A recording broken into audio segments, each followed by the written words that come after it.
ਸਾਨੂੰ ਦੇਖ ਲੈਣਾ ਚਾਹੀਦਾ ਕਿ ਉਹਨਾਂ ਦੀ ਉਹ ਅਹੁਦੇ ਤੇ ਕਾਰਗਰਦਗੀ ਕਿਹੋ ਜਿਹੀ ਸੀ ਉਹਨਾਂ ਦਾ। ਉਸ ਤੋਂ ਇਲਾਵਾ ਉਹ ਕਾਂਗਰਸ ਦੇ ਪ੍ਰਧਾਨ ਰਹੇ ਨੇ। ਪ੍ਰਧਾਨ ਹੁੰਦੇ ਉਹਨਾਂ ਨੇ ਕਾਂਗਰਸ ਦੀ ਕਿੰਨੀ ਕੁ ਭਲਾਈ ਕੀਤੀ ਹੈ, ਤਾਂ ਅੱਜ ਉਹ ਕਹਿ ਰਹੇ ਨੇ ਕਿ 80-20 ਦਾ ਚੱਕਰ ਹੋ ਗਿਆ। ਹੁਣ ਉਹ ਦੋਸ਼ ਲਾ ਰਹੇ ਨੇ, ਮਤਲਬ ਉਹ ਇਹ ਗੱਲ ਐਸਟੈਬਲਿਸ਼ ਕਰਨ ਦੀ ਕੋਸ਼ਿਸ਼ ਕਰ ਰਹੇ ਨੇ ਕਿ ਇਮਾਨਦਾਰ ਜਾਂ ਜਿਹੜਾ ਪਾਕ ਸਾਫ ਆ ਉਹ ਉਹਨਾਂ ਦਾ ਹੀ ਕਿਰਦਾਰ ਆ, ਬਾਕੀ ਸਾਰੇ ਲੋਕ ਜਿਹੜੇ ਆ ਉਹ ਇਸ ਕਿਰਦਾਰ ਤੋਂ ਵਾਂਝੇ ਨੇ। ਸਤਿ ਸ਼੍ਰੀ ਅਕਾਲ, ਤੁਸੀਂ ਜੁੜੇ ਹੋਏ ਹੋ ਪੰਜਾਬੀ ਰੇਡੀਓ USA ਦੇ ਨਾਲ ਤੇ ਪ੍ਰੋਗਰਾਮ ਸਪੈਸ਼ਲ ਰਿਪੋਰਟ ਦੇ ਵਿੱਚ ਤੁਹਾਡਾ ਸਾਰਿਆਂ ਦਾ ਸਵਾਗਤ ਹੈ।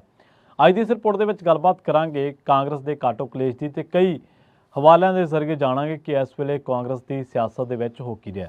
ਵੈਸੇ ਦੋ ਚੀਜ਼ਾਂ ਉਸ ਤੋਂ ਪਹਿਲਾਂ ਡਿਸਕਸ ਕਰ ਲੈਣੀਆਂ ਬੜੀਆਂ ਜ਼ਰੂਰੀ ਨੇ। ਪਹਿਲੀ ਇਹ ਕਿ ਮੀਡੀਆ ਦਾ ਕੰਮ ਕਿਸੇ ਵੀ ਵਿਅਕਤੀ ਵਿਸ਼ੇਸ਼ ਦੀ ਮਹਿਮਾ ਮੰਡਣ ਕਰਨਾ ਨਹੀਂ ਹੁੰਦਾ।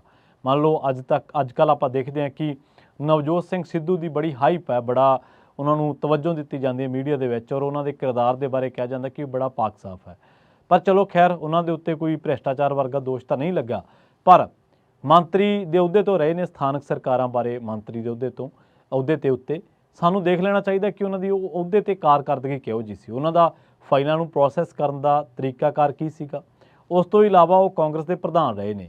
ਪ੍ਰਧਾਨ ਹੁੰਦੇ ਉਹਨਾਂ ਨੇ ਕਾਂਗਰਸ ਦੀ ਕਿੰਨੀ ਕੁ ਭਲਾਈ ਕੀਤੀ ਹੈ।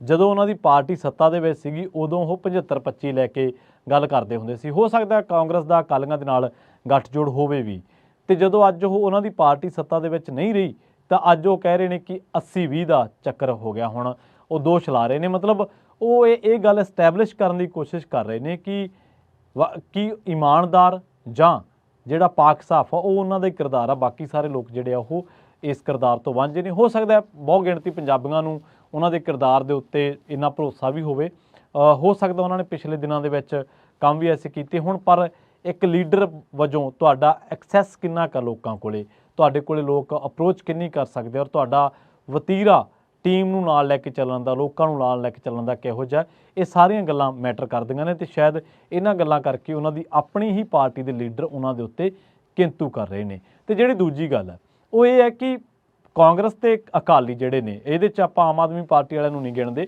ਉਹਨਾਂ ਨੂੰ ਬਾਅਦ 'ਚ ਗਿਣ ਲਾਂਗੇ ਜਦੋਂ ਉਹ ਸੱਤਾ ਉਹਨਾਂ ਨੇ ਕੋਈ ਲੰਮਾ ਸਮਾਂ ਭੋਗ ਲਈ। ਪਰ ਇਹਨਾਂ ਦੋ ਪਾਰਟੀਆਂ ਦੇ ਵਿੱਚ ਇੱਕ ਚੀਜ਼ ਬੜੀ ਕਾਮਨ ਆ, ਉਹ ਹੈ ਇਹਨਾਂ ਪਾਰਟੀਆਂ ਦਾ ਹੰਕਾਰ, ਲੀਡਰਾਂ ਦਾ, ਪਾਰਟੀਆਂ ਦਾ ਨਹੀਂ ਲੀਡਰਾਂ ਦਾ। ਜਿਵੇਂ 2007 ਤੋਂ ਬਾਅਦ ਸੁਖਬੀਰ ਸਿੰਘ ਬਾਦਲ ਦੇ ਆਲੇ ਦੁਆਲੇ ਇੱਕ ਘੇਰਾ ਜਿਹਾ ਬਣ ਗਿਆ, ਜਿਹੜੇ ਕਾਕਾ ਜੀ, ਬਾਈ ਜੀ, ਤੇ ਉਹ ਮਤਲਬ ਅੱਜ ਤੱਕ ਹੀ ਉਹਨਾਂ ਨੇ ਆਪਣੀ ਹੀ ਪਾਰਟੀ ਦੇ ਬੰਦੇ ਦੀਆਂ ਰਿਪੋਰਟਾਂ ਨਹੀਂ ਲਾਗੂ ਹੋਣ ਦਿੱਤੀਆਂ। ਇਕਬਾਲ ਸਿੰਘ ਝੁੰਦਾ ਦੀ ਕਮੇਟੀ ਦੀਆਂ ਰਿਪੋਰਟਾਂ ਸੀ ਜਿਹਦੇ ਵਿੱਚ ਕਿਹਾ ਗਿਆ ਸੀਗਾ ਕਿ ਬਾਦਲ ਪਰਿਵਾਰ ਨੂੰ ਮੂਹਰਲੀ ਕਤਾਰ ਦੇ ਵਿੱਚੋਂ ਬਾਹਰ ਕਰੋ ਜੇ ਅਕਾਲੀ ਦਲ ਨੂੰ ਸੁਰਜੀਤ ਕਰਨਾ। ਉਹ ਕਹਿੰਦੇ ਨਹੀਂ, ਅਕਾਲੀ ਦਲ ਦਾ ਕੁਝ ਬਣੇ ਨਾ ਬਣੇ, ਅਸੀਂ ਬਾਦਲ ਪਰਿਵਾਰ ਨੂੰ ਲਾਂਭੇ ਨਹੀਂ ਹੋਣ ਦੇਣਾ। ਖੈਰ, ਇਹ ਦੋ ਪਹਿਲੇ ਕਾਰਨ ਨੇ ਜਿਨ੍ਹਾਂ ਦੇ ਕਰਕੇ ਲੋਕ ਹੁਣ ਸਿਆਸੀ ਮਾਹਰ ਵੀ ਕਹਿੰਦੇ ਨੇ ਤੇ ਲੋਕ ਵੀ ਗਿਣਦੇ ਆ ਕਿ ਲੋਕਾਂ ਨੇ ਵੋਟਾਂ ਝਾੜੂ ਨੂੰ, ਆਮ ਆਦਮੀ ਪਾਰਟੀ ਨੂੰ ਘੱਟ ਪਾਈਆਂ, ਲੋਕਾਂ ਨੇ ਇਹਨਾਂ ਦੇ ਵਿਰੋਧ ਦੇ ਵਿੱਚ ਵੱਧ ਪਾਈਆਂ, ਕਿਉਂਕਿ ਇੱਕ ਪਾਰਟੀ ਜਿਹੜੀ ਸੱਤਾ ਦੇ ਵਿੱਚ ਹੈ। ਤੁਸੀਂ ਦੇਖੋ ਕਿ ਕਾਂਗਰਸ ਦੀ ਸਥਿਤੀ ਕਿੰਨੀ ਹਾਸੋਹੀਣੀ ਹੈ। 2017 ਦੇ ਵਿੱਚ ਲੋਕਾਂ ਨੂੰ ਕਹਿੰਦੇ 16 ਦੇ ਵਿੱਚ ਸਾਨੂੰ ਵੋਟਾਂ ਪਾਓ, ਅਸੀਂ ਤੁਹਾਡੇ ਕੰਮ ਕਰਾਂਗੇ।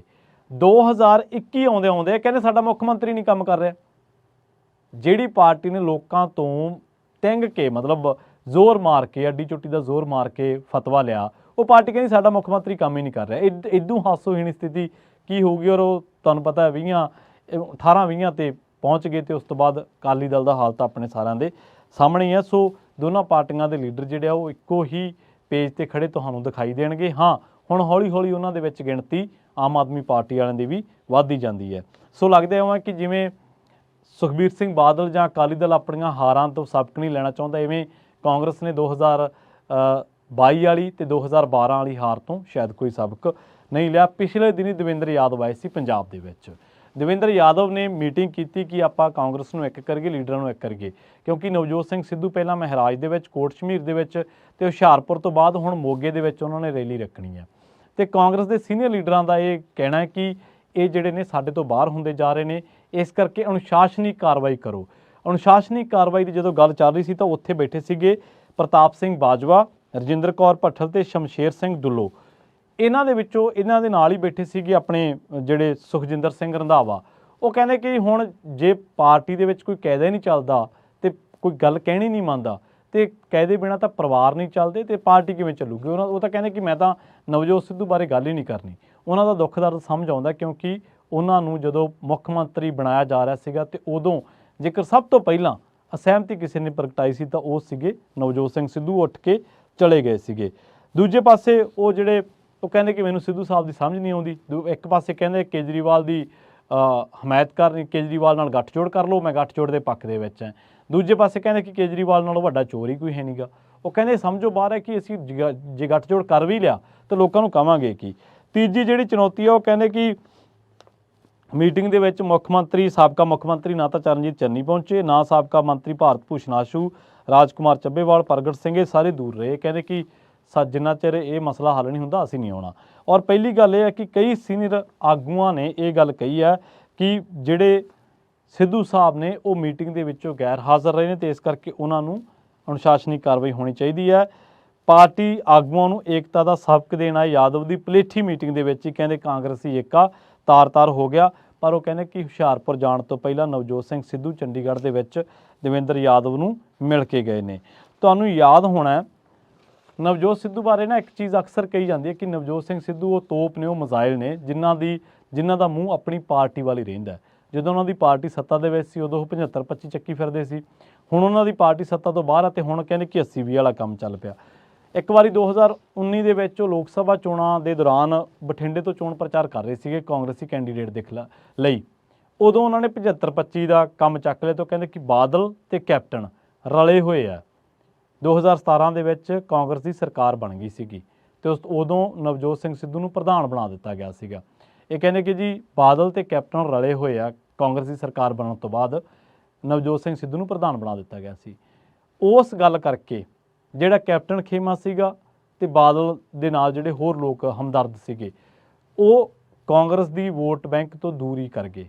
ਸਿੱਟੇ ਵਜੋਂ ਇਹਨਾਂ ਦਾ ਉਮੀਦਵਾਰ ਬਠਿੰਡਾ ਲੋਕ ਸਭਾ ਹਲਕੇ ਦੀ ਚੋਣ ਹਾਰ ਗਿਆ ਸੀਗਾ। ਲੋਕ ਕਹਿੰਦੇ ਕਿ ਸਿੱਧੂ ਸਾਹਿਬ ਕਰਨ ਤਾਂ ਇਹ ਫਾਇਦਾ ਸੀ ਪਰ ਕਿਤੇ ਨਾ ਕਿਤੇ ਨੁਕਸਾਨ ਹੀ ਕਰ ਗਏ। ਹੁਣ ਸਿੱਧੂ ਸਾਹਿਬ ਬਾਰੇ ਅਕਸਰ ਹੀ ਕਿਹਾ ਜਾਂਦਾ ਕਿ ਉਹਨਾਂ ਦੀ ਅਪਰੋਚ ਜਿਹੜੀ ਉਹਨਾਂ ਤੱਕ ਕਰਨੀ ਬੜੀ ਔਖੀ ਹੈ ਤੇ ਜਿਹੜੇ ਪ੍ਰਧਾਨ ਹੁੰਦੇ ਉਹਨਾਂ ਨੇ ਰਾਗ ਅਲਾਪੀ ਰੱਖੇ ਕਿ ਸਾਡਾ ਮੁੱਖ ਮੰਤਰੀ ਨਹੀਂ ਕਹਿਣੇ 'ਚ ਇਹ 75-25 ਚੱਲੀ ਜਾਂਦਾ, ਇਹ ਆ ਅੱਜ ਕੱਲ੍ਹ ਉਹੀ ਰਾਗ ਉਹਨਾਂ ਦੇ ਫਿਰਦੇ। ਪਾਰਟੀ ਉਹਨਾਂ ਦੀ ਸੱਤਾ ਦੇ ਵਿੱਚ ਨਹੀਂ ਰਹੀ। ਕਿ ਸਭ ਤੋਂ ਵੱਡੀ ਗੱਲ ਕਿ ਸਿਆਸਤ ਦੇ ਵਿੱਚ ਇੱਕ ਬੁਲਾਰਾ ਹੋਣਾ ਹੀ ਕਾਫੀ ਹੈ ਕਿ ਸਿਆਸੀ ਲੀਡਰਾਂ ਦੇ ਜਿਹੜਾ ਉਹ ਪੈਨ ਪੰਜਾਬ ਦਾ ਲੀਡਰ ਬਣਨ ਦੀ ਜਿਹੜੀ ਦੌੜ ਹੈ, ਜੋ ਕਿਰਦਾਰ ਆ ਉਹ ਸਟੇਜ 'ਤੇ ਨਜ਼ਰ ਆਉਂਦਾ, ਉਹ ਆਮ ਜ਼ਿੰਦਗੀ 'ਚ ਕਿਉਂ ਨਹੀਂ ਆਉਂਦਾ। ਇਹ ਸਿੱਧੂ ਸਾਹਿਬ ਮੰਤਰੀ ਬਣੇ, ਕੈਪਟਨ ਨੇ ਇਹਨਾਂ 'ਤੇ ਦੋਸ਼ ਲਾਇਆ ਸੀਗਾ ਕਿ ਇਹ ਫਾਈਲਾਂ ਨੂੰ ਅੱਗੇ ਨਹੀਂ ਜਾਣ ਦੇ ਰਹੇ ਜਦੋਂ ਸਥਾਨਕ ਸਰਕਾਰਾਂ ਬਾਰੇ ਮੰਤਰੀ ਸੀਗੇ।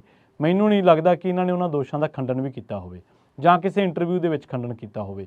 ਇਹਨਾਂ ਦੇ ਹਲਕੇ ਦੇ ਵਿੱਚੋਂ ਜਿੱਥੋਂ ਇਹ ਚੁਣ ਕੇ ਆਏ ਸੀਗੇ ਉੱਥੇ ਸਿੱਧੂ ਸਾਹਿਬ ਦੇ ਬਾਰੇ ਬਹੁਤ ਸਾਰੀਆਂ ਗੱਲਾਂ ਹੁੰਦੀਆਂ ਰਹੀਆਂ ਕਿ ਸਿੱਧੂ ਸਾਹਿਬ ਲੋਕਾਂ ਦੀਆਂ ਮੁਸ਼ਕਲਾਂ ਤੱਕ ਨਹੀਂ ਸੁਣਦੇ।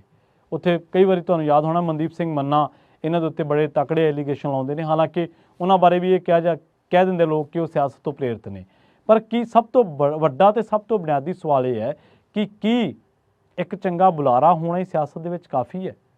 ਕਿ ਦੂਜਿਆਂ ਨੂੰ ਨਾਲ ਲੈ ਕੇ ਚੱਲਣ ਦੀ ਭਾਵਨਾ, ਕਿ ਟੀਮ ਵਰਕ ਦੀ ਭਾਵਨਾ, ਕਿ ਜਿਹੜਾ ਪਰਸਨਲ ਐਟੀਟਿਊਡ ਆ ਉਹ ਤੁਹਾਡੇ ਇੱਕ ਜਿੱਥੇ ਵੀ ਜਥੇਬੰਦਕ ਢਾਂਚੇ ਦੇ ਵਿੱਚ ਕੰਮ ਕਰ ਰਹੇ ਹੁੰਦੇ ਤੁਸੀਂ ਕਿ ਉਹਨਾਂ ਸਾਰਿਆਂ ਤੋਂ ਹਾਵੀ ਹੁੰਦਾ ਵਾ। ਸੋ ਇਹ ਹਾਲਾਤ ਨੇ ਕਾਂਗਰਸ ਦੇ, ਜਿਹੜੇ ਹਾਲਾਤਾਂ ਕਰਕੇ ਅੱਜ ਇੱਕ ਪਾਸੇ ਉਹਨਾਂ ਨੂੰ ਸੰਸਾ ਪਿਆ, ਝੋਰਾ ਪਿਆ, ਫਿਕਰ ਪਿਆ ਕਿ ਗੱਠਜੋੜ ਹੋਊ ਕਿ ਨਾ ਹੋਊ। ਕਿਉਂਕਿ ਗੱਠਜੋੜ ਨੂੰ ਲੈ ਕੇ ਪੰਜਾਬ ਦੇ ਵਿੱਚ ਸਾਰੇ ਲੀਡਰ ਵੀ ਇਕਸੁਰ ਨਹੀਂ। ਦੂਜੇ ਪਾਸੇ ਇੱਥੇ ਸਾਰਿਆਂ ਦੇ ਜਿਹੜੇ ਮੂੰਹ ਨੇ ਉਹ ਕਿਸੇ ਦਾ ਕਿੱਧਰ ਨੂੰ ਹੈ, ਕਿਸੇ ਦਾ ਕਿੱਧਰ ਨੂੰ ਹੈ। ਪਹਿਲਾਂ ਵੀ ਹਾਰ ਕਾਂਗਰਸ ਦੀ ਪੰਜਾਬ ਦੇ ਵਿੱਚ ਹਾਰ ਦਾ ਇਹੀ ਕਾਰਨ ਰਹੇ ਕਿ ਕਾਂਗਰਸ ਦੇ ਲੀਡਰਾਂ ਜਿਹੜੇ ਸੀ ਉਹ ਇਕਜੁੱਟ ਨਹੀਂ ਸੀਗੇ ਤੇ ਅੱਜ ਵੀ ਪਾਰਟੀ ਉਸੇ ਪੇਜ ਤੇ ਖੜੀ ਦਿਖਾਈ ਦਿੰਦੀ ਹੈ। ਕਾਂਗਰਸ ਬਾਰੇ ਅਕਸਰ ਇਹ ਗੱਲ ਕਹੀ ਜਾਂਦੀ ਹੈ ਕਿ ਕਾਂਗਰਸ ਨੂੰ ਦੂਜੀਆਂ ਪਾਰਟੀਆਂ ਦੇ ਲੀਡਰ ਘੱਟ ਹਰਾਉਂਦੇ ਆ, ਕਾਂਗਰਸ ਨੂੰ ਆਪਣੇ ਹੀ ਵੱਧ ਹਰਾਉਂਦੇ ਆ। ਮਿਸਾਲ ਤੁਸੀਂ ਦੇਖ ਸਕਦੇ ਹੋ ਮੱਧ ਪ੍ਰਦੇਸ਼ ਦੇ ਵਿੱਚ ਕਮਲਨਾਥ ਵਰਗੇ ਆਗੂਆਂ ਦੀ।